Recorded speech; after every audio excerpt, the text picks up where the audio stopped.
It's been a long week, right? Are you ready to wind down? Why not? It's time for the Wine Time Fridays podcast with Shelley and Phil. Neither are sommeliers, but both have a deep passion for life, each other, and of course, delicious wine. And now, here to talk about this week over a glass of wine is Shelley and Phil. It's wine time! Hello and welcome to another episode of Wine Time Fridays with Shelley and Phil on this Friday, October 4th, 2024, episode 233. How did we get to October? Shelley, happy Friday. It's wine time. Happy Friday.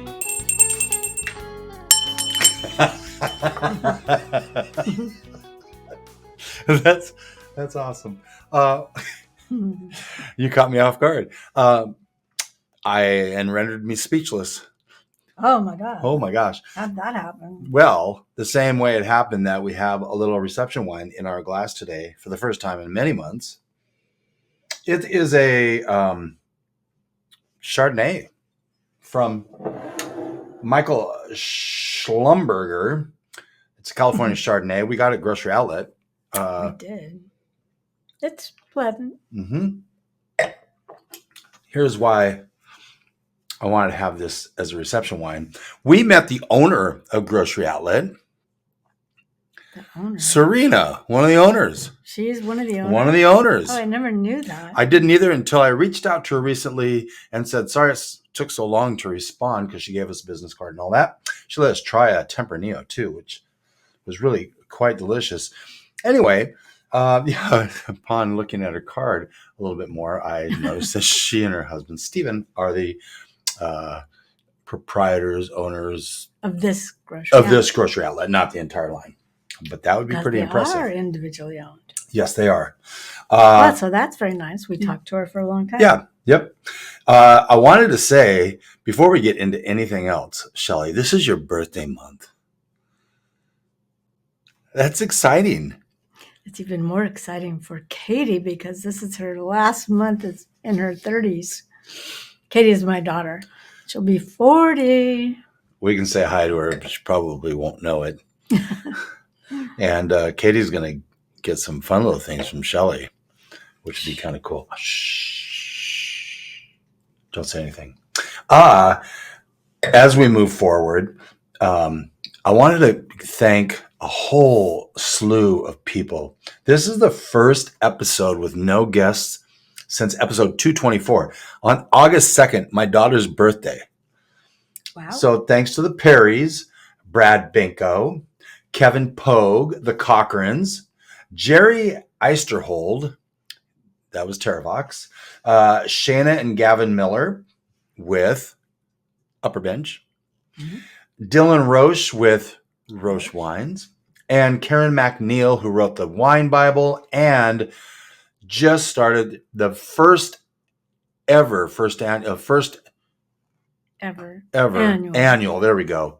Come Over October. So we are in the midst of Come Over October. We'll be talking about that throughout the month. We're going to be posting about that throughout the month. Just thanks to everybody. By the way, Brad Binko's with Eternal. I didn't really say that. In Walla Walla. In Walla Walla, exactly. And he's about a few weeks anyway, away from moving from their long first home to their new home. That's very exciting. Incubator program. Yep. And we're in talks with kicked out. Well, that's the whole idea. That's the whole model. Yeah. Let's see. We've got an announcement. Should we make the announcement when we open that first bottle of wine? Okay. So the last bit of this little reception wine. All right. Our first wine is a 2023. Can you pronounce that, Shelley? Côte Maz. Orange wine. It's a 1 liter bottle. It is? It is. Looks like a 1 liter bottle. Well, I think this next one looks like less, but that's a 750. That's a 1 liter bottle. So we're going to pop that cork. So this is an orange wine. In honor of Oh, sorry. Thank you. In honor of Orange Wine Day. Wine Day, which is in 2 days. In 2 days. Oh, that's not working. There you go. Yeah, we're not going to be able to do that. I didn't bring that little thing with us. Okay. Anyway, let's have a... Yeah, look at that color. Orangey. This is going to be fun. Mm-hmm. Shelley and I have loved orange wine. I know I love it. It's not made from oranges. As No, you know.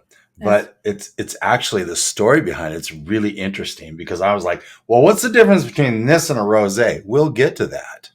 We will get to that. To health, wealth, and abundance, gratitude, romance, Seahawks, and Peace on earth. It's Blue Friday. I have my Seahawks shirt on. And prayers for those in Hurricane Helene's way.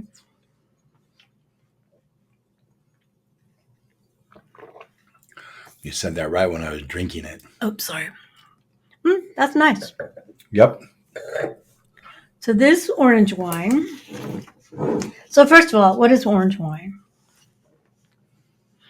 The very first orange wines were in the country of Georgia about 4,500 years ago. They made them. Give or take 10 years. Give or take. Whatever.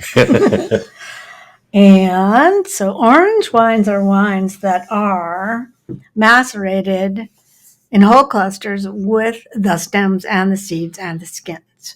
From red wine grapes? No, from white wine grapes. Isn't that great? Yes. So you get sort of, the tannins that you might get in a red wine, but they're still in a white wine. But it's an old tradition.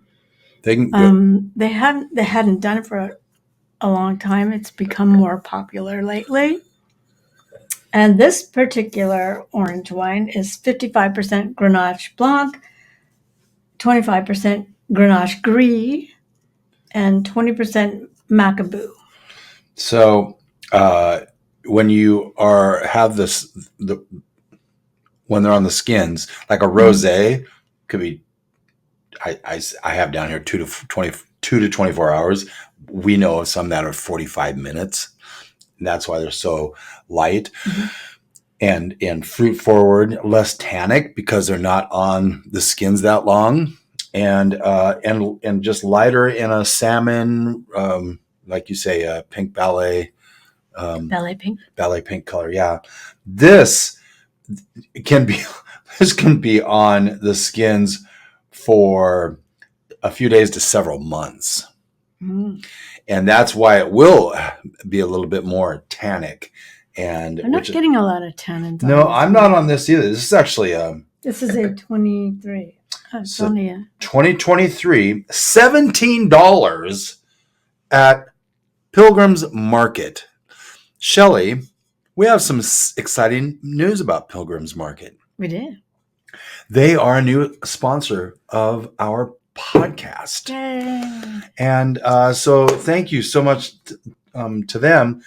These are wines I kind of we're backpedaling a little bit. I wanted to get some orange wines, and we were able to get 2 orange wines at Pilgrim's. This one was the last one on the shelf.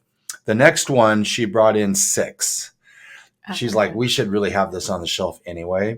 Mm-hmm. But what else have you got? And thanks to Pilgrim's for that. What else do you have on this?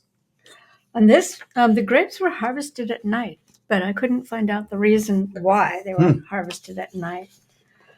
And on the nose, they say citrus, white flowers, candied fruit. I get a little jasmine. Really? Citrus. That's good. I am not. We used to have jasmine growing outside the door in California, so you just walk outside and you would smell jasmine. So. Which, of course. So the things that you have smelled exactly, in the past the things are those that you things that experienced. you will pick up. Right. It's really nice. It's delish. One of the some of the notes I have on this are that orange wines are typically made from Ribolla, Gialla, probably, Pinot Grigio, But the rosé made from grapes like Grenache, Syrah, Merlot, of course, Sangiovese. There's some others in there. I think, that's all in. But none of the grapes here are on my list. No, and none of those grapes are in the next one, I think. Yeah. So this for $17. Well, it's $30 would be fantastic, but $17 is an outstanding deal. Mm-hmm. And it's a liter, so you're getting an extra glass. That's true. Which we're always big fans of, An extra glass. Yeah, so go try some orange wine if you're in the Coeur d'Alene area, because Pilgrim's has it. Yeah, I guess we'll say this too. Tomorrow is International Vranic Day, just because it was right there. Have you ever had a Vranic? I don't know, but I don't remember. I didn't have it in me to go search for one. Is it a red grape or a white grape? I don't even know. Sounds like a red. I'm not positive one. I either. don't know why. So when we come back, we'll take a break real quick. When we come back, we're going to open another orange wine, but we're also going to talk a little bit more in depth on the differences between the orange wines and rosé, as well as some fall wine and food pairings. Huh? Ooh.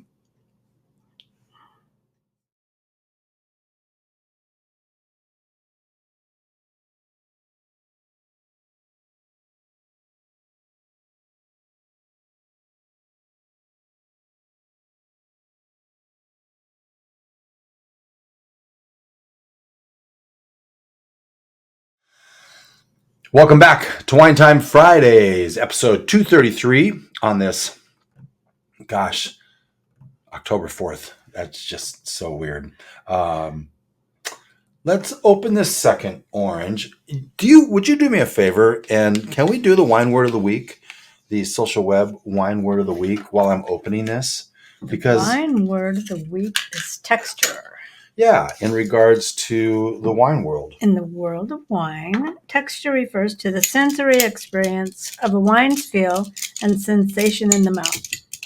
It encompasses various tactile perceptions beyond just flavor and aroma. And so tannins could be a part of mouthfeel. Yeah. Which these have more tannins. Yeah, which, this is... I love, thank you. I love doing these different wines for various reasons, but one is it educates me where I would typically not be educated. You'd just be drinking. Well, I mean, this has got a beautiful bottle. Look at that bottle. That's pretty. Oh, yeah. It's one of those. Yeah. Serrated in a sense. 2021 Gérard Bertrand Orange Gold. This is $28 at Pilgrim's, and you can actually find this on the shelf if you go there right there today. Mm-hmm. Let me show you that little label there, since it makes sense. It's a pretty bottle. Yes, because they also make Côte de Roses. Is that right? Mm. I did not know that. Well, there you go. Sarah is a big fan of both of these, but she really loves this one. This one, I think, will have a little more tannins. Hashtag cheersing. Cheersing.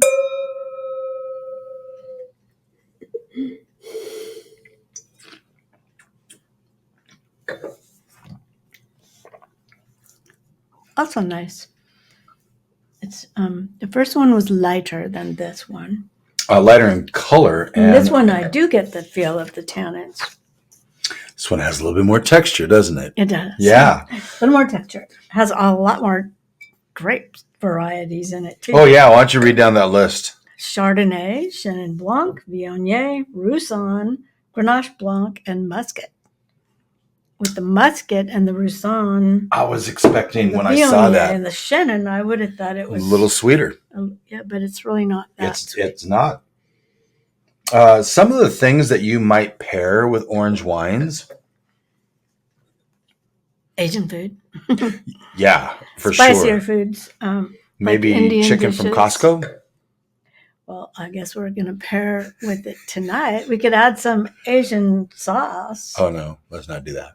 No. We could if we wanted to. We can do anything we want. It's our house, our podcast. Okay. It also goes with cheese platters, as do most wines.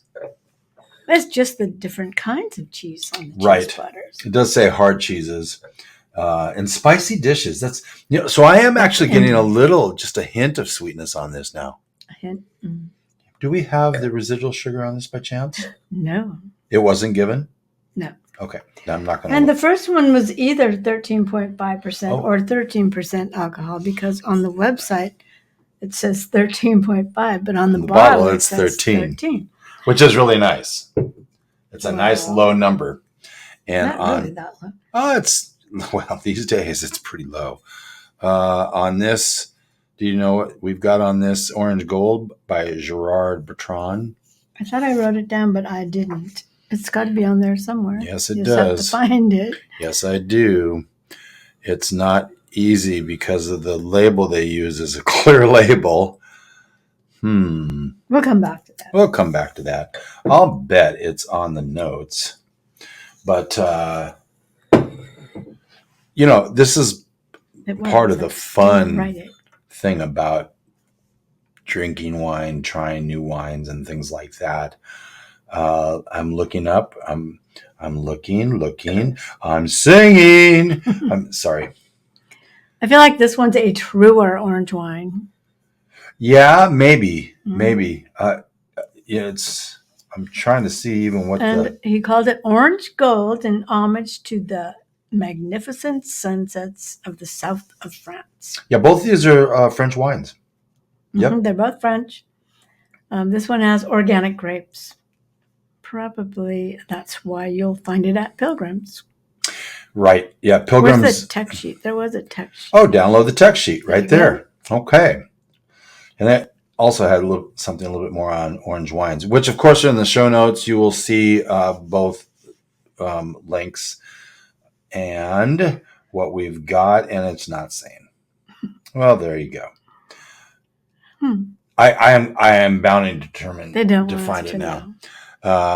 So we'll probably take a lot of this out. How about right here? Is it? Gosh, they would not make it that small, would they? No, that's not it. What is that then? I don't know. Medina or something. It just makes it a little harder for me to edit. It's got to be here. Oh, I think I found it. Right here. Okay. You just have to read it? It's one of those things where you have to take a picture of it and then enlarge. Oh, that's a good idea. I was just going to shine a light on it, but let's take a photo of that. Right. Now I've lost it again. Where the heck? Oh my goodness. I just saw it. We're keeping this on YouTube. Oh, there we go. What? Right here. Oh my gosh. No one could ever read that. Maybe that's the same thing that's on the front. All right, well, let's give up. It's not. I'm not giving up. Not important. 13.5. Where is it? Alcohol, 13.5. Oh my gosh. Well, that was fun. For those of you starting podcasts in the future, do your due diligence and research before you start recording. I did. We both did not find it. So we've done the Social Web Wine Word of the Week. Some of the wines that we've, I did say that we would talk a little bit more about the differences. So there is a difference in production method.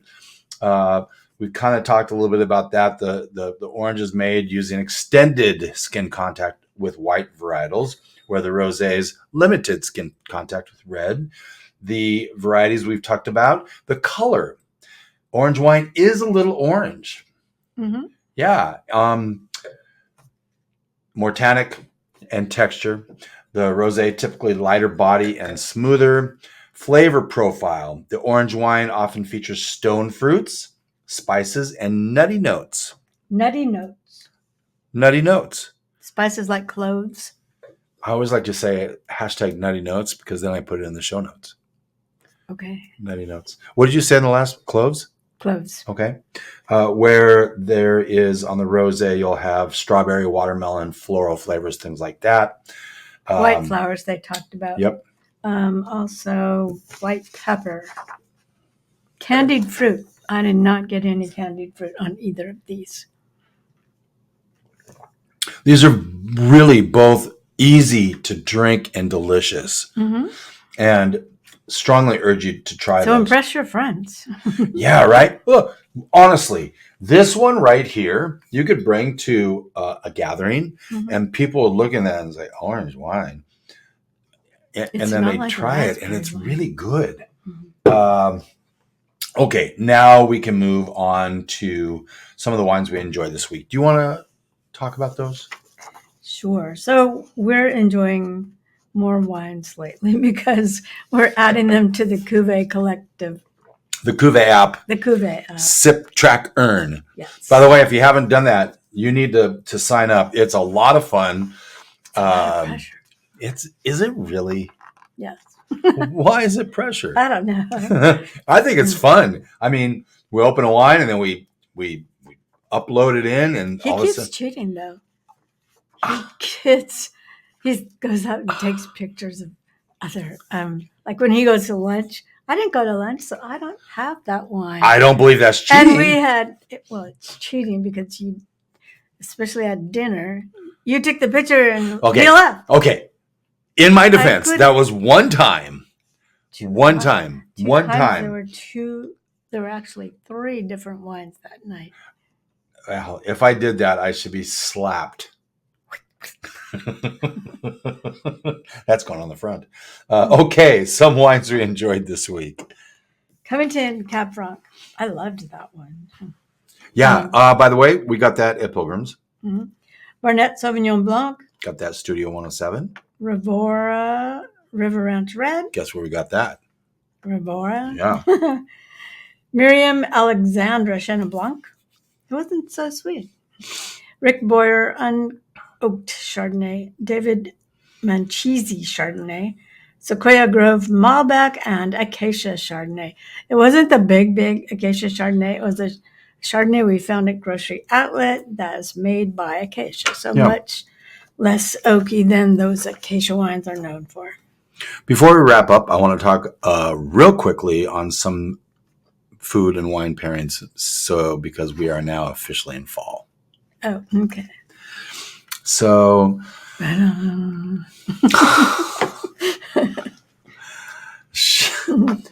no. Shelley's already in the Christmas spirit. I'm not. I'm trying to avoid it, but I'm hearing it. And yet. So, Cabernet Sauvignon. Roasted Brussels sprouts with bacon, roasted lamb shanks. That would be good. Mm-hmm. Again, these are all fall nuanced, okay? I'm looking out the window. I see our chickens are so happy out in the yard. They're out? Yep, they're out. Because I forgot to get them food today. So, oh my gosh. You're making them eat grass. I'm making them eat what they like to eat, which is bugs. Pinot Noir, pan-seared salmon, yum. With mushrooms risotto, not yum. You would like that. I like it. Roasted duck with cherry compote. Syrah. Braised short ribs with red wine reduction and roasted game meats. Mm-hmm. That would be great. Merlot. Again, these are all pretty heavier red wines. Stuffed bell peppers with beef and rice, roasted eggplant parmesan. White wines, because we always have white wine. Chardonnay. That's right. Roasted butternut squash soup, baked cod with lemon butter. Both those sound really good. We must be hungry. Sauvignon Blanc, grilled asparagus with goat cheese or roasted turkey with herb stuffing. That's an interesting one. Riesling, pan-seared pork chops. Sauvignon Blanc with turkey. Yeah, but it's that it would maybe be a California Sauv Blanc or a Washington Sauv Blanc, I would think. I don't think you'd probably go South Africa or I don't think so. New Zealand. Roasted chicken with honey glazed carrots with that Riesling. And then a Gewürztraminer, spiced pumpkin soup, roasted duck with cherry compote. And I actually put down some examples of some of these wines, which you'll find fairly amusing. But for Cabernet Sauvignon, a Rivora Reserve Cabernet Sauvignon, our friends at Rivora. Then you got J. Bookwalter Reader's Cabernet Sauvignon. It's a nice $30 price point.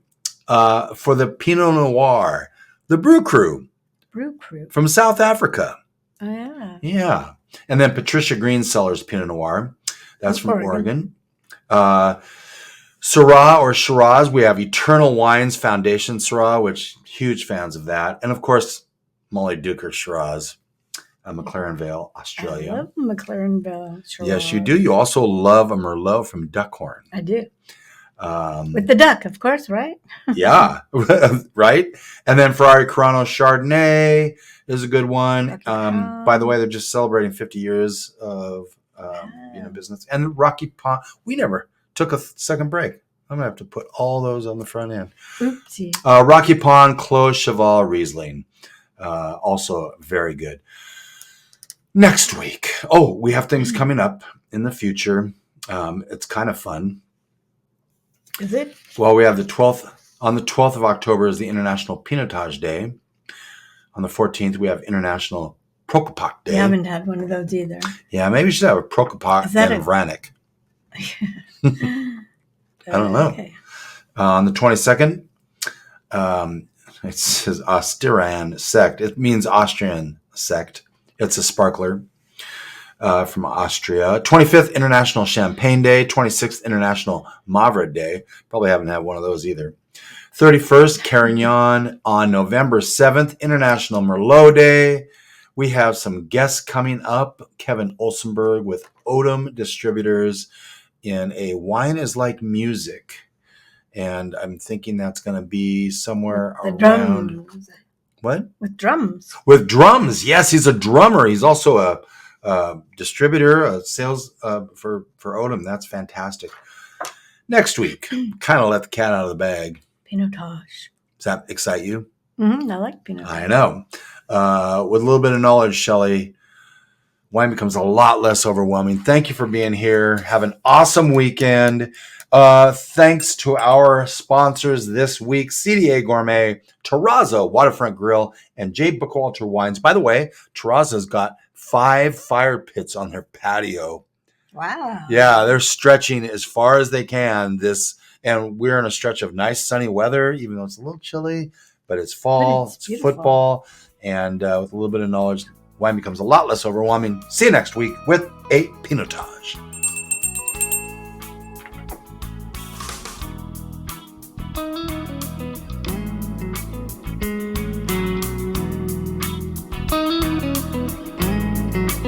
Thank you for spending part of your day to wind down with Shelley and Phil. Remember, you can listen to any episode of the Wine Time Fridays podcast by visiting winetimefridays.com or wherever you get your podcasts.